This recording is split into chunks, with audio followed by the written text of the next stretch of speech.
Dick Cavett Show.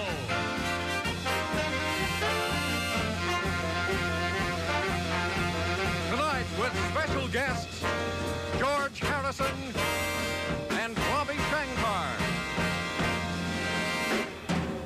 Ladies and gentlemen, Dick Cavett.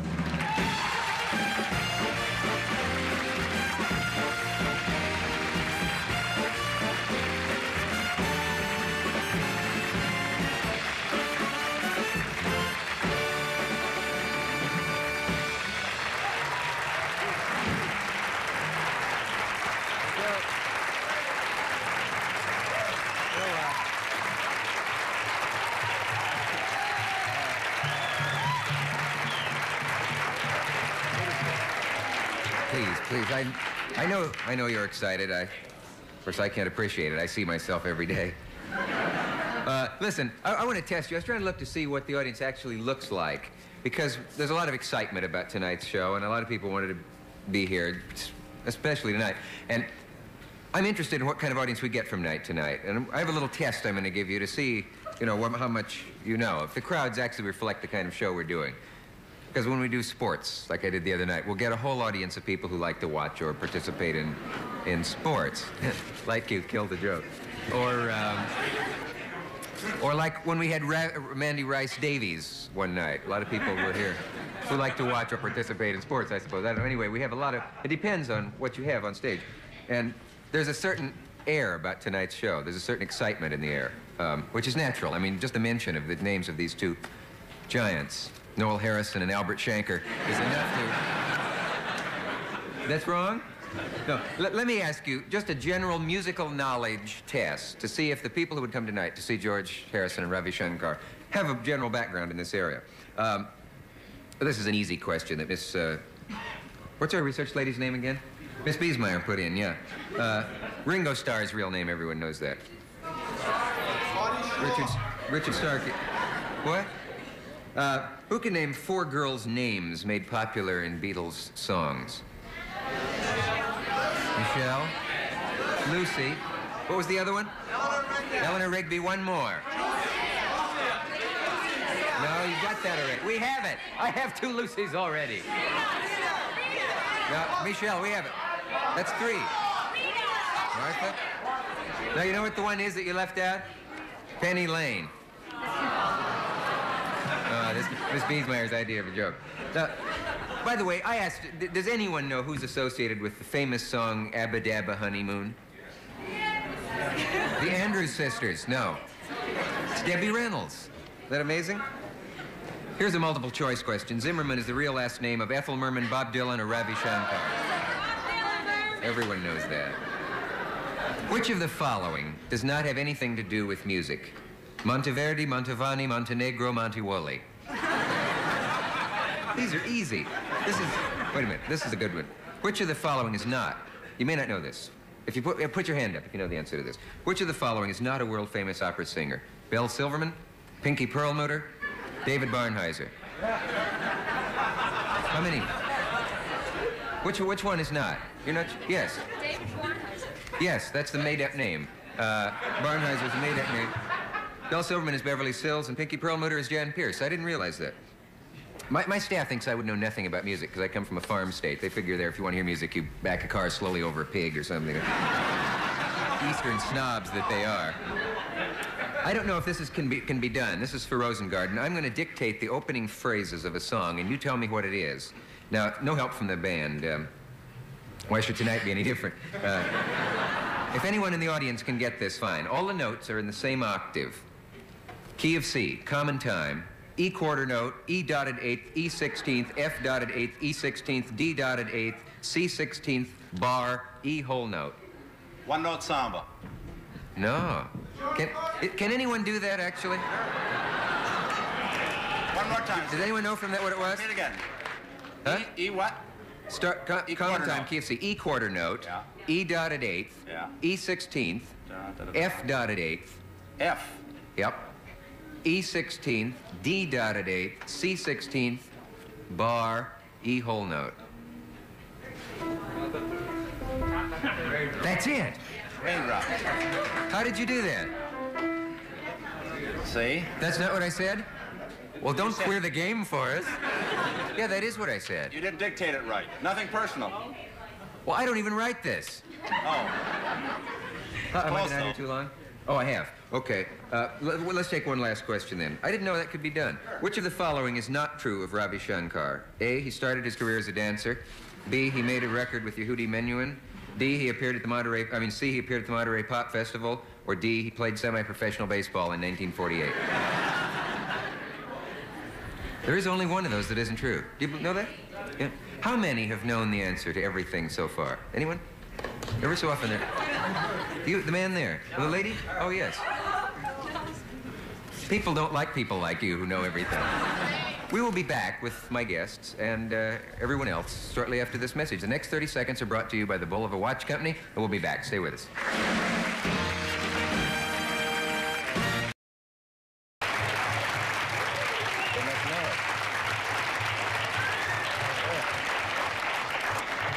I guess everyone knows by now that you're Gary Wright. Right. Where do you know Gary Wright and his group from? From England. He used to be in a band called Spooky Tooth. I met him during my album, All Things Must Pass. Yeah. He came, played piano on the whole album. So I returned the favor tonight. It's very nice. Now, how many in the audience knew that George was in the group up there? How many didn't know? I'm not in the group. Just No, I meant that you were up. I meant that they recognized you there or not in that subtle way we had you camouflaged, bending in with the background like that. You know, I haven't. You're only the second member of your former organization that I've ever met. There were rumors that the Beatles were not always the same person. In fact, there was once a rumor that there wasn't even the real four of you who came over here on one trip, that they just sent four We just guys. sent 4 dummies out there. That and what was the other one? Oh, that you actually were all bald and that had no hair, and that you would, that was so you could go out in the street and not It's be all recognized. truth. What it is? Yeah. Yoko sat in that very chair.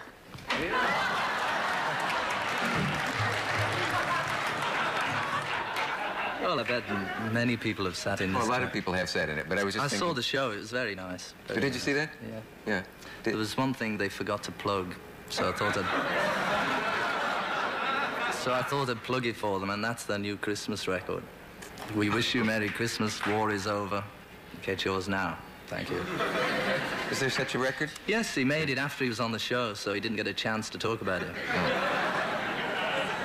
Is there a slight undercurrent of hostility between you and No, other members really, of your... No, you can John, tell me. I you mean, know- I wouldn't... I'm not going to tell anybody. No, I just thought I'd take the opportunity and promote his record for him.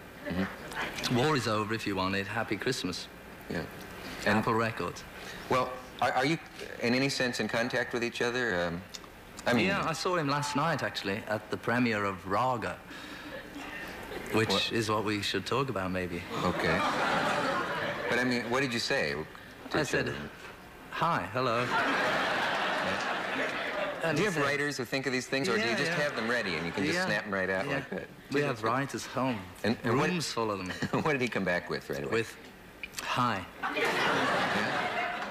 Gee, this ought to be... was there more, or did that just go on? That's pretty You've good. got really boring people, you know, to talk to on your show. I'm probably the biggest bore you've ever had on the show. Really? You think?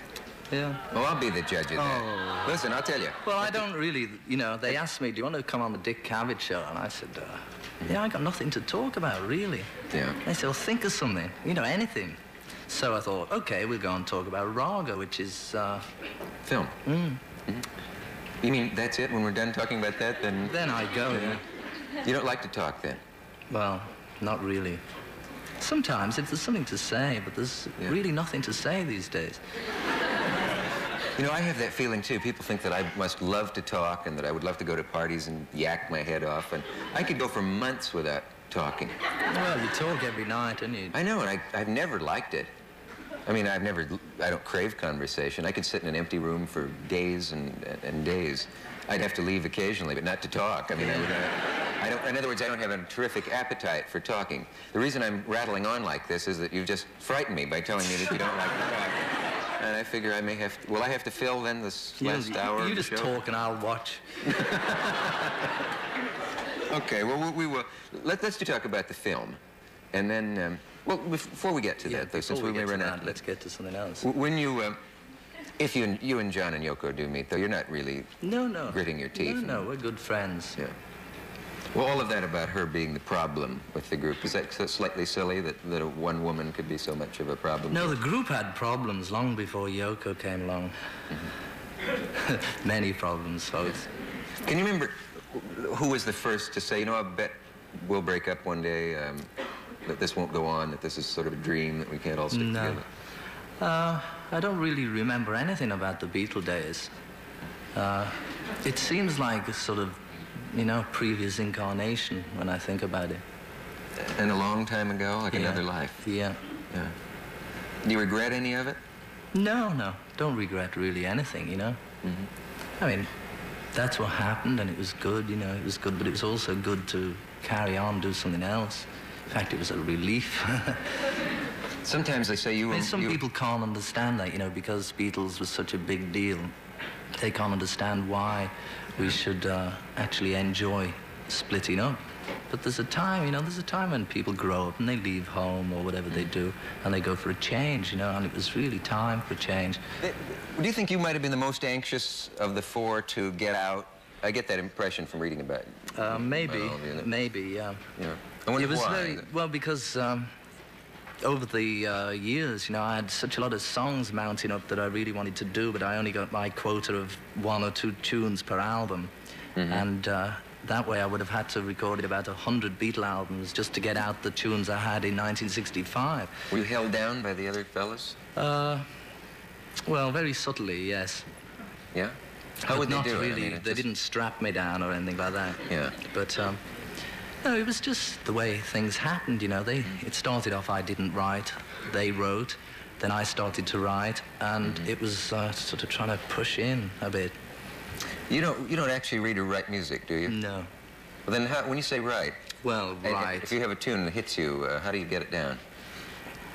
Just keep it in your head, you know. Just work it out on the piano or on the guitar. But then do you tape it, or what preserves it? Sometimes put it on tape.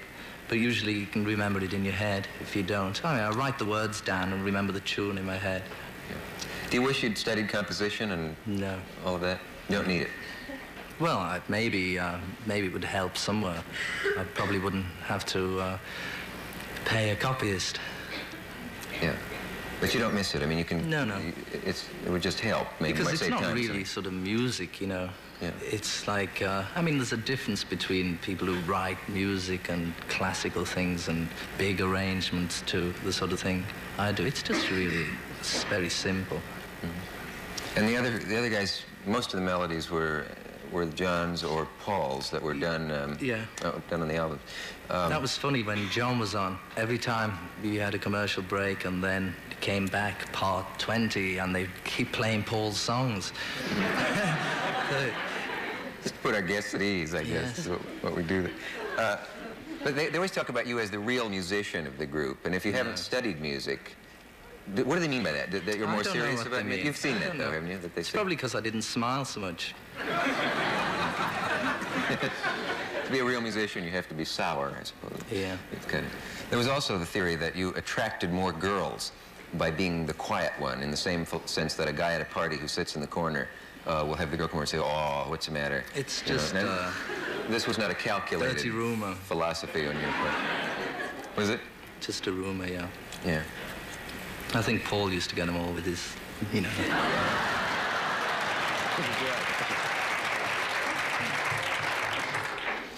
Do nerves hit you badly? Terrible. Sometimes I sit down, like before the show, and try and figure out what it is inside that starts all this tension. Where's it coming from? I don't know, no idea. Otherwise, I could control it. They used to say that's a way to get rid of tension, is if you can try to sit down and think exactly where it is. Is it in your stomach, or what gives you that wave through the stomach? No, it comes from everywhere all at the same time. That's the problem. You can't it's sort of abstract, somehow, nerves. Well, the way nerves act upon you. Yeah. Does any kind of meditation help before? Yes, but I mean, that's a sort of different thing, you know, to this. I mean, you can't, you can meditate and get peaceful, but then the moment they say, the Dick Cavett Show, and then there you are again. So... Does this happen when you're watching the show, or just when you're... Yeah. Yes, it does. Just thinking about it, you know. I didn't know. I've probably given you the beginnings of an ulcer. Yes. So, you wouldn't use meditation as a tool to calming you down as the most important thing. I think that's why some people go into it, though. They just say, I've tried everything. I take tablets. I mean, maybe I'm more calm now than I would have been a few years ago. I don't know. But it's still, there's still something about the idea of this, you know, Big Brother and all them people tuned in. Okay, what's he going to say? And what? And what else? And sell some more oranges. No, read the whole thing. And we'll be back. That's the important part. The Dick Cavett Show with special guests George Harrison and Ravi Shankar will continue following station. Tomorrow night, my guest will be Danny Kaye. That was Jack Benny. Could you tell that? Could you tell that I was doing Jack Benny? No. Oh. I don't know. But Who's seriously, Jack Benny? They've never well, heard of Jack Benny in England. They're kidding. When Jack Benny goes to the... They throw themselves at Jack Benny in England. Oh, yeah, he goes to the Palladium, and people just tear the place apart. Really? Oh, yeah. Jack Benny. Fancy that. Yep. You'll learn a lot here with me. We have a piece of film here, and I'm anxious to see it, because I didn't get to go to that concert, but I heard all about it. They're really ahead of us, aren't they? It's supposed to be one of the best things ever done of this kind, and one of the most successful charity things of this kind that anybody ever put together. And did you get the idea just sitting alone one day, or how did it come to you? It came, really, it was Ravi Shankar's idea. He wanted to do something like this, and he was talking to me and telling me about his concern for the thing and asking me if I had any suggestions. Then, after half an hour, he talked me into being on the show. And so, once I decided I was going to go onto the show, then that was it, you know. I just had to try and get a band together and set up. I organised the things with a little help from my friends for Madison Square Garden. And that's it. It just snowballed, and the whole thing was thought of and planned and executed all within about 4 weeks. Yeah.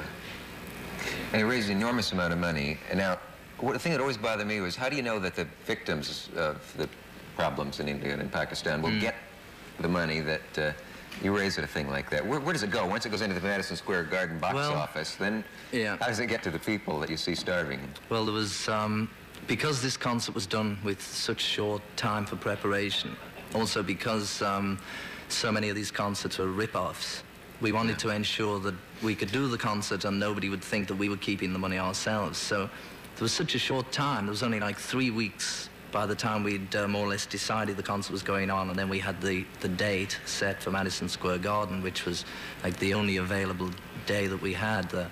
So we decided the best thing would be to give the money and say out front that this money is going to such and such a charity. And then we checked different things out. We're going to give it to the Red Cross. This was the first idea. That we give the money to the American Red Cross, who in turn could give it to the Indian Red Cross. But then we heard so many different stories about the Red Cross and how there's, you know, hurricanes hit some place in America and they just take care of the whites and all the blacks are there and they're not taking care of them. So you hear so many different stories about things. I hadn't heard that. Well, we heard so many stories about all different organizations. In the end, we had to really say what we're going to give the money to. So we said we'll give the money to UNICEF, and they have to say to us exactly what they need, and they can come to us and say we need this and this and this, and then we'll sign the check and let them buy the things they need. So the concert made $250,000, which actually is really very small in terms of the amount of money we're going to make from the record. The record and probably the film. But the record, for the record, I'm hoping when we've realized some of the money, which should be around January, if the record comes out at all this year. That's another problem. We're having a slight problem with a record company. But if the record does come out early December, by mid-January, we should have realized quite a lot of money, a few $1 million. At that time, Ravi was going to be in India, so I was going to go out there, get the money into India, and then I'll take it there myself, because I don't want the money to get lost. It's taken, you know, 3 or 4 months' work to do it. Will you do that kind of thing again, do you think? It seems like a very good idea. Yeah, maybe. Yeah. Maybe. I thought that, you see, it's difficult for, not all musicians are rich enough through record sales or such like to be able to donate their services all the time. So I figured a good way to do it would be maybe 2 concerts in each town, like similar to Madison Square. But first show, we keep the money, and the second show, we give the money to the charity. That way we can feed the starving musicians, and the second, we can feed the people. Yeah.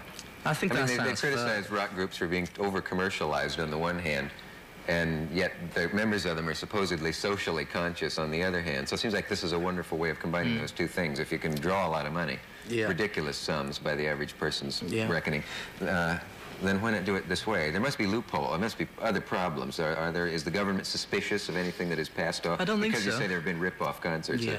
I think if you take sort of precautions, which is really when we said we'd give the money to UNICEF for the concert, that was really a precaution, you know, because too many things could have gone wrong, and it would have been terrible to have done the concert and for it to turn out really bad. You know, so many concerts turn out bad, like I think the Stones did, you know, and people getting killed, and you know, it's really bad, you know. So it's very important, I think, for something to come out really good, that feels good, and you know, the people that actually does something, you know. Yeah. Glad it turned out so well. Another one of those little messages. We'll be back right after this one. The Strata Lounger Lowback, the living room chair that's got everything. Looks, superb, styling, marvelous comfort. Well, no, this isn't one, actually. Don't try to go back in this one. This is not a Strata Lounger. We were talking during the break, and George said that he had so the Red Cross shouldn't get too upset. He had said that he had heard bad things about all organizations and good things, and it just became very hard to know which is which, and that's one of the things that makes it hard to do this. So the Red Cross should not feel particularly singled out. Right? Right. Oh, okay. I mean, that's just what I heard, you know. I mean, I've heard things about everybody, about... I've heard a lot about you. Oh, no. Well, it's only a 90-minute show. We won't have time to go into that. What have you heard? No, whatever you try to do, you know, somebody would say, don't give it to the Red Cross, give it to them. So you say, okay, we'll give it to them. And then somebody writes saying, don't give it to them, you know, they're terrible. Yeah, every move you make, in the end, you know, I just think, well, maybe we shouldn't do anything. You know, really, I mean, that's the easiest thing would just to be to sit at home and not try and do anything for anybody. Yeah. You know, I mean, it's funny because that's the situation. You know, you can create some money, then you got the problem of who to give it to. If you can give it to somebody, then you have to worry about if they're going to get it.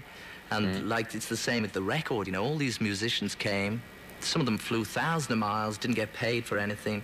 They came and did the show, all out of the kindness of their hearts. Then I spent a month with Phil Spector, produced the record, you know, in a studio till like 7 in the morning, making this record, getting the package together, and we get that ready, and we give it to the record company, and they say, now, how much are we going to make? So, no, you don't make anything, you know, we make it. It's for the refugees, you know, and they say, well, you know, they don't want to do it for cost. We want them to do it for what it costs to manufacture it. Actually, we've paid the cost so far. Our company's paid for all the boxes, millions of boxes and things, you know, books that go with it. Then we give it to them on a plate, and they want more money. And it's really not on, you know. It's really unfair. But what about Apple? Well, Apple, that's our company. We've paid, so far, all the costs to make the record, to make the box, make the package, all the expense involved in the show. And then Capitol, who's Apple has a contract with to distribute. They just have this distribution deal. So we're giving it to them saying, aren't you lucky, you know, you're the company who's going to distribute this wonderful record. And they say, no, we want this money, that's not enough, we want that. And because they've lost so much bread, you know, they just really lost, and they kicked all the staff out, fired everybody, brought in a new guy who was working in England. He was really from India, good old Bhaskar Menon. And Bhaskar happens to be from India, and I thought really at first he was really into the whole idea of it. But, you know, it's just been held up. This record should have been out a month ago, really. But now, we still haven't solved the problem. It will come out. But we've got Dylan, you know. Dylan is CBS, and, you know, they're cool about it. And we've got Shelter and Elektra and all different record companies have all, you know, said, OK, right, you know, put it out. And the problem is with our distributor. You'll get it out, though. We'll get it out. Yeah. I mean, I'll just put it out, you know, put it out with CBS and let, you know, Basco have to sue me. Basco man. Oh, get you.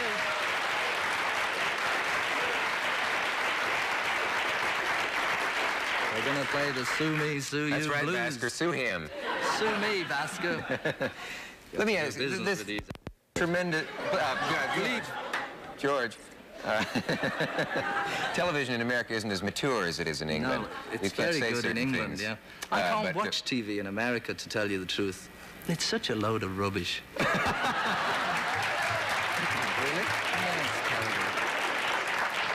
Not the Dick Cavett show, of course. I wondered. No, it just drives you crazy, you know, the commercials. You just get into something and it's sorry now, another word from, and another word from. And in the end, you know, they just put commercials on all the time. But you have commercials, too, over on your side Yeah, of the but pond. it's really done good, you know. It's really done good. They show maybe, if it's a 30-minute show, they'll have the commercial at the beginning, then the show will start, and after 15 minutes or so, it'll end, and they say, end of part 1. Ding, and then it goes into the commercial, and then the commercials end, and it says part 2. Here it just goes ding, ding, ding from one into the next. Yeah. You don't know if it's a commercial or if it's the show. I mean, it does some of the things. Let's say there are a lot of commercials. I'll give you that. I have a serious question I want to ask you, and I have a feeling we're going to get interrupted before I get to. But I meant to get into this with John and with you. Have you ever seen Monty Python's Flying Circus? Yes. Yes. Well, very good. You want to get that on in America. It's really good. I thought of trying to get some of that and showing it. You try and get some. But there wasn't time. It's really good. Yeah. Can I get to my serious question? Yeah. You have this tremendous influence, and you had, when you were together, you had this gigantic influence on the young people, right? And everybody knows that the Beatles went through a drug phase. Did it ever occur to you, or did you ever stop and think of it this way, that the fact that this was known and the fact that you were the Beatles might have caused thousands of kids to go into drug problems that might not have otherwise? Well, no. Let him ask the question. Let him ask the question. First of all, when we took the notorious wonder drug LSD, yeah, it was we didn't know we were having it. John and I had this drug, and it was given. We were having dinner with our dentist, and he put it in our coffee and never told us. And we never heard of it. I mean, it's a good job we hadn't heard of it, because there's been so much paranoia created around the drug that people now, if they take it, they're already on a bad trip before they start. Whereas for us, we didn't know anything. We were so naive, and so we had it, and we went out to a club, and it was incredible. It was really incredible. So a couple of years later, Paul had the drug too. And the TV people in England came and they said, so you've had this wonder drug LSD.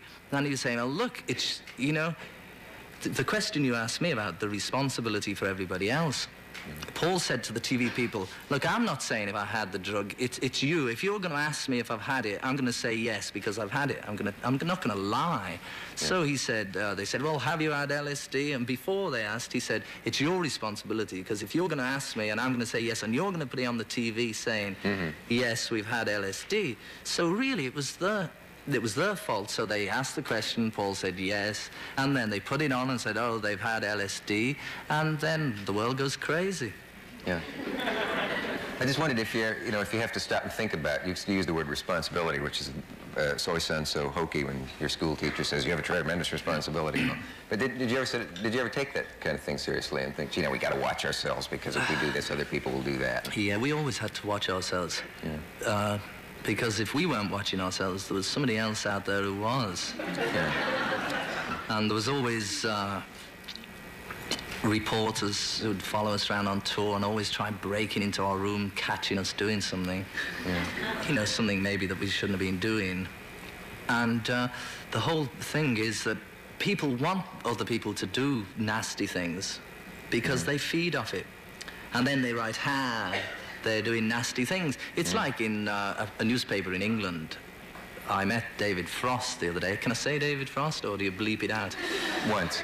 Okay. I bumped into him in the hotel, and he said, here, to really bring you down is a copy of the News of the World. He'd just come from England. He brought this paper, and there's a big story on the front saying... That's the scandal sheet in England. Yeah, but it's a big story saying about this group called the Marmalade, how they had orgies with the teenage fans and all this sort of thing. But the whole idea of these reporters going out for months and months, scraping around, you know, lifting up the pavement, trying to see what rubbish there is to write about. And then they write about it as if they're saints and as if everybody isn't doing it. Yeah, yeah. So I don't know where the responsibility... I mean, maybe you just should stay home and never say anything. That's definitely the easiest. Or why do people do things just because famous people do them is another question I've never been able to figure out exactly. Anyway, well... On with the show. Here's a happy thought for the holidays from Singer. We're going to have a few minutes here. Let me ask you one other thing, George, because do you have any thoughts on why hard drugs and rock stars have become synonymous? I mean, you can see why if you had a life like Bessie Smith had, or Billie Holiday or something like that, what they went through. If I were them, I suppose I would take anything that was available. But I mean, most of the people in rock haven't had that dismal, grinding, horrible kind of life that... is it in any way a way of emulating those other people who were... well... like those there's a lot of, you know, I mean, people? a lot of pop people go through a hell of a lot, you know. Just say in 1 year they see so much, and they go through so many different things that they either just want to get high. I mean, basically it starts with people who just want to get high, you know, like people drink. I mean, that's a big problem. People have a drink, like I suppose after the show maybe you have a drink just to get a little high. So musicians, you know, either drink a little bit or maybe they smoke a bit, and then they want to get a bit high, you know, and they're sort of really looking for something. And it's the same with all those Bessie Smiths and all those people, because the world is such a hard place to try and make it in. So, I mean, they're all just like buffers, all those drugs and things, and I suppose if they get on top of you, they get next to you, and then you can't stop it. I don't know, the hard things. That's what I wonder, like heroin. I mean, why that? Certainly, hardly anybody's been through anything like those people I mentioned, like Billie Holiday's life. So a life like that, I can see the really violent hard drugs, I suppose, because anything might be better than what they're going through. But unless you're to the point where you can say, I am just into fires of hell all day, you know, day and night. Why the ones who've killed themselves, your colleagues, why heroin? Well, that seems to be the big one. Yeah. I'm really unqualified to talk about heroin because I've never taken it, and I really don't intend to. There's, you know, I'm sure it's just, it's probably just the best high, you know, that's what it's down to. It's the one that gets them the highest, the quickest. But it just happens to kill you faster as well. I mean, they all sort of kill you in one way or another. And there's very few people who seem to be able to experience something like heroin and then get away from it. Because it just gets in the system, and they become dependent on it. I don't know. It's sad, you know, it's really sad, because they're all looking for some deep love or something like that, and they miss it, you know. It's much better to try and not take any drugs, you know. If you can get straight, really straight, then in a way it's much higher. I mean, I'm not really qualified to talk about that either. I mean, I'm sort of in the middle, you know. Indian music and drugs don't mix, as I understand it. No, there's been a big... Ravi Shankar said so. Yeah. There was a problem, you know. The indie music really got popular during that 66, 67, you know, all the psychedelic period. And I think from that, most people have started to associate it with drugs, because the hippies, apart from the classical people who used to go and watch the music anyway, like the hippie people at that time were the ones who caught on to indie music, and it just happens that most of them were, you know, smoking pot or something. And since then, you know, I don't know, maybe Ravi will be able to explain how the two got caught up together, but it's really a problem. It's a problem for Ravi, because he's, you know, trying to do this spent years and years of real discipline in life in order to play this music, and then people think, oh, you know, you must have taken dope to play that good, you know. And it's really, it's a terrible thing, you know, when somebody's, it's completely the opposite. The audience are really misunderstanding what the whole thing's about. We're going to talk about that. Yeah. If we don't go now, we won't have time. We have a message from our local stations, and we'll have time. He'll play, and then he'll talk. Stay with us. I'll talk to you about it during the break. We're back. This is Ravi Shankar. This is George Harrison. Before you came out, George was saying, I don't know if you could hear it back there because you were sitting in place, that people often think that there must be an intimate connection between Indian music and drugs, maybe because of the bizarre sound, and that to play that way, or to appreciate it at least, there should be a drug connection. He said that that's not I'm sure you call him bizarre, Dick.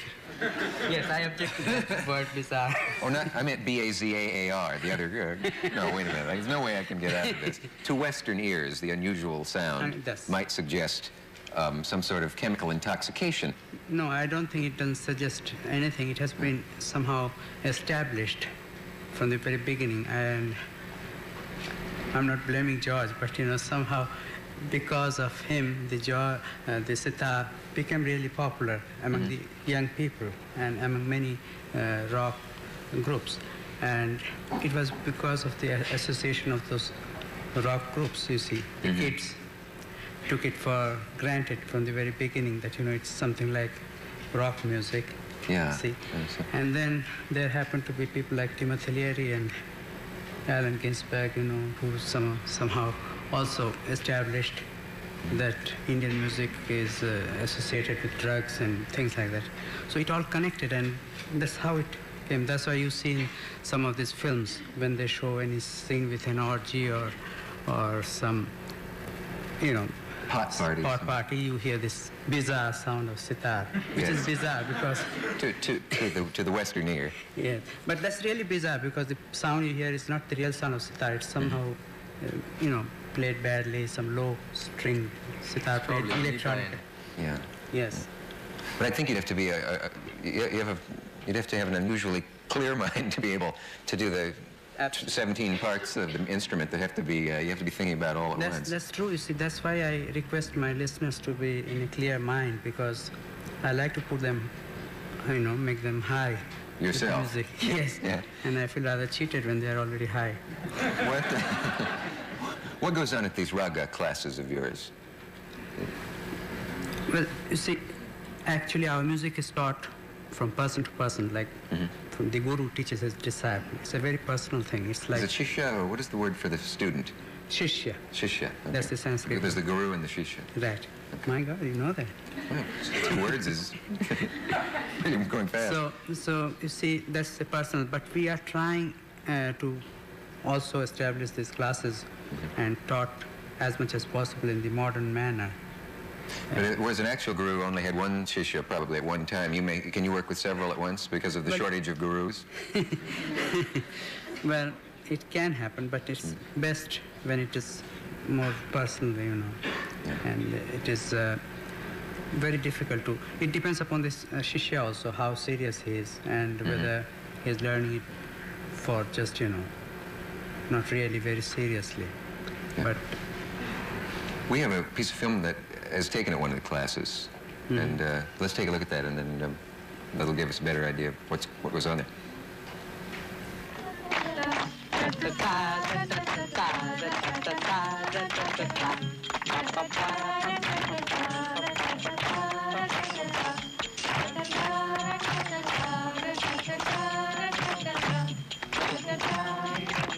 Now once more, Vande Gurudeva, Jaya Jaya Gurudeva, Jaya Shri Gurudeva, Jaya Jaya Gurudeva. It is in praise of the Guru.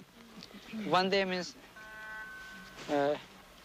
not to hell, but hail, hail, H-A-I-L. Vande Gurudeva, Jaya Jaya Gurudeva, Vande Gurudeva, Jaya Jaya Gurudeva, Jaya Shri Gurudeva, Jaya Jaya Gurudeva, Jaya Shri Gurudeva, Jaya Devi Saraswati, Devi Saraswati, Devi Saraswati, Mata Saraswati.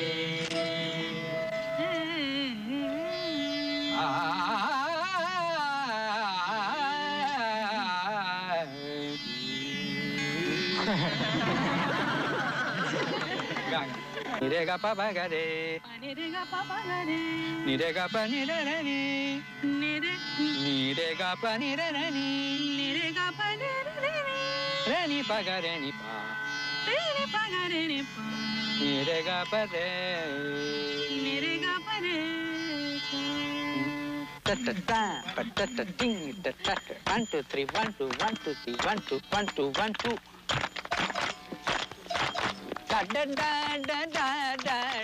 It's so open and warm with these young people. They're so fresh, so much energy. But so many seem to be turning away from their roots. Here they have everything, and they want something else. They love our music, but they're in such a hurry. I would like to give them the right approach.